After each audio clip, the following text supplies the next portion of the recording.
आज इस वीडियो में हम लोग सबके परिभाषा देखेंगे। पिछले वीडियो में हम लोग देखे थे पदार्थ, पदार्थ के गुण एवं पदार्थ के वर्गीकरण। तो पदार्थ के वर्गीकरण में पदार्थ के वर्गीकरण दो तरह से होता है, भौतिक वर्गीकरण, रासायनिक वर्गीकरण। भौतिक वर्गीकरण और रासायनिक वर्गीकरण।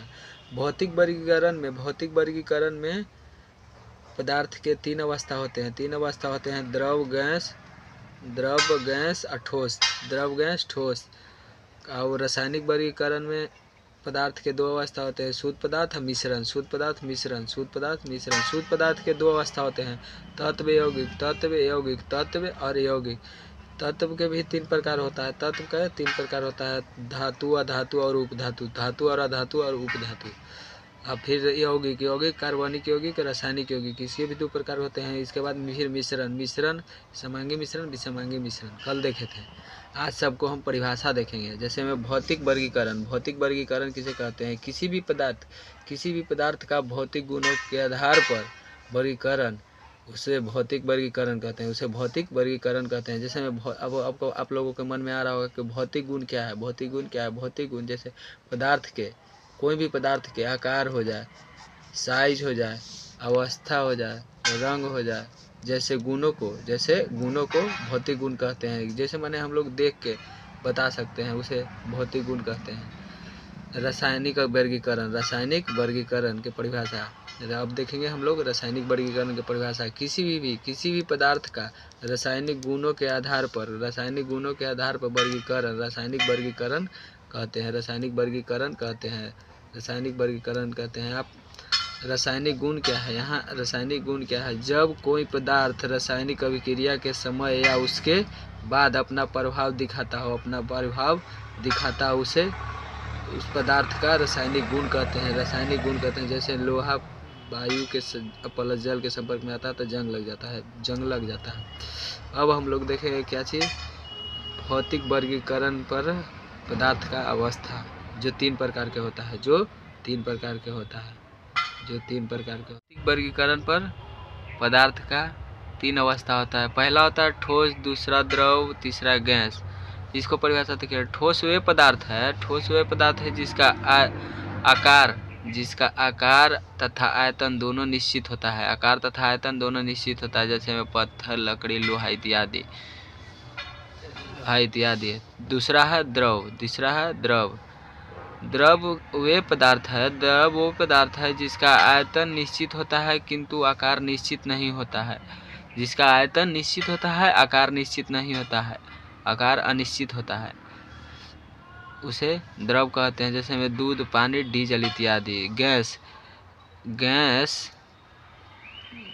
वे पदार्थ है जिसका आकार तथा आयतन दोनों अनिश्चित होता है। जैसे में ऑक्सीजन, मीथेन, गोबर गैस इत्यादि। नोट में याद रखिएगा कि जल एक ऐसा पदार्थ है जो तीनों अवस्था में रहता है। जैसे में बर्फ को गर्म किए तो जल बन जाएगा। जल को गर्म करेंगे तो बाष्प बन जाएगा।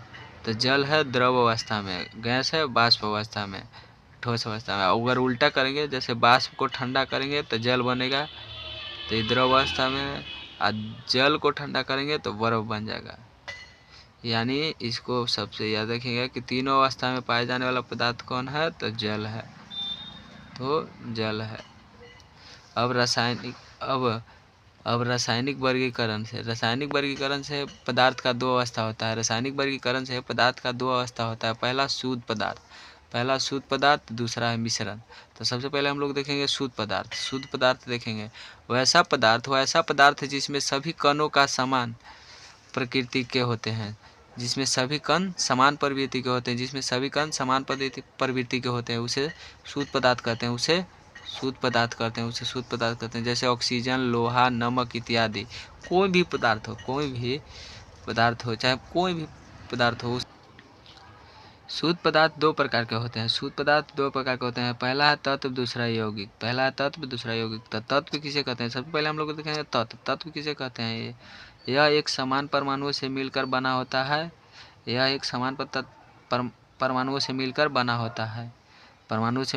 होता है। यह तीन प्रकार तीन प्रकार के तत्व तीन प्रकार के होते हैं। पहला होता है धातु, दूसरा अधातु, तीसरा उपधातु। धातु, अधातु, उपधातु। तब सबसे पहले हम लोग देखेंगे कुछ धातु के बारे में। धातु का यानी मेटल के बारे में। धातु ऊष्मा का सुचालक होता है। धातु ऊष्मा का सुचालक होता है। धातु ऊष्मा का सुचालक होता है। धातु विद्युत का सुचालक होता है। धातु विद्युत का सुचालक होता है। धातु ठोस अवस्था में पाया जाता है। धातु ठोस अवस्था में पाया जाता है। यह समांतर कठोर होता है। यह समांतर कठोर होता है। इसका घनत्व उच्च होता है। धातु का घनत्व उच्च होता है। इसका गलनांक एवं क्वथनांक उच्च होता है। जैसे माने जैसे गलनांक एवं क्वथनांक उच्च होता है। यह चमकदार होता है। धातु चमकदार होता है। इसके आपस में टकराने पर आवाज़ उत्पन्न होता है। इसके आपस में धातु को आपस में टकराएगा ना तो आवाज़ उत्पन्न होगा। धातु इलेक्ट्रॉन को त्याग कर धनायन बनाता है। धातु इलेक्ट्रॉन को त्याग कर धनायन बनाता है। अब दूसरा है उपधातु। उपधातु जिसका नॉन मेटल कहते हैं। उपधातु अधातु ऊष्मा का कुचालक होता है। अधातु ऊष्मा का कुचालक होता है। विद्युत का भी कुचालक होता है। अधातु विद्युत का कुचालक होता है। अधातु ठोस अवस्था, द्रव अवस्था, गैस अवस्था तीनों अवस्था में पाया जाता है। ठोस अवस्था, द्रव अवस्था, गैस अवस्था तीनों अवस्था में पाया जाता है। अधातु समांतर मुलायम होते हैं। अधातु समांतर मुलायम होते हैं। इसका घनत्व निम्न होता है। अधातु का घनत्व निम्न होता है। इसका गलनांक एवं क्वथनांक भी निम्न होता है, यानी कम होता है। गलनांक एवं क्वथनांक कम होता है। इसमें तन्यता का गुण नहीं होता है।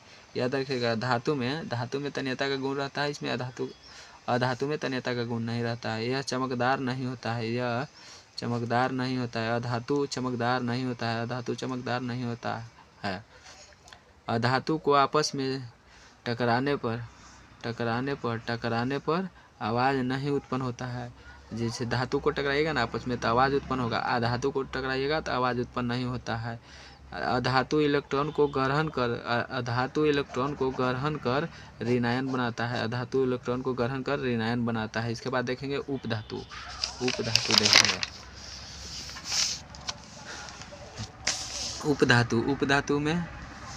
उपधातु यानी मेटलॉइड। वैसे तत्व जिसमें धातु एवं अधातु के दोनों के गुण पाए जाते हैं। वैसे तत्व जिसमें धातु एवं अधातु दोनों के गुण पाए जाते हैं उसे उपधातु कहते हैं। उपधातु की संख्या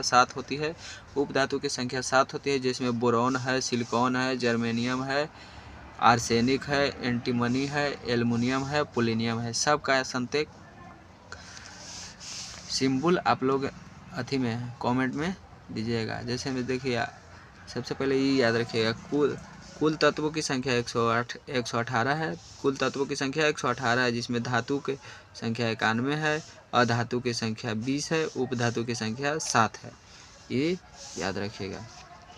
अब इसके बाद देखेंगे हम लोग यौगिक के बारे में। यौगिक देखेंगे। यौगिक जब दो या दो से अधिक तत्वों को एक निश्चित अनुपात में मिलाते हैं तो नए तत्वों का निर्माण होता है। उस नए तत्व को यौगिक कहते हैं। यह है परिभाषा। जैसे कार्बन ऑक्सीजन को मिलाएं तो कार्बन डाइऑक्साइड बना। मिला। इसके बाद यौगिक भी दो प्रकार के होते हैं, कार्बनिक यौगिक, अकार्बनिक यौगिक। जिसमें सबसे पहले हम लोग देखेंगे कार्बनिक यौगिक जंतु एवं वनस्पतियों स्रोत से प्राप्त यौगिक को कार्बनिक यौगिक कहते हैं। जंतु एवं वनस्पतियों स्रोत से प्राप्त यौगिक को कार्बनिक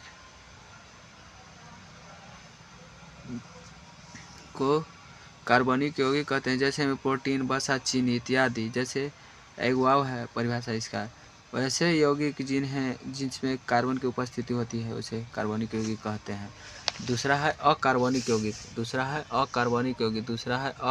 यौगिक। वैसे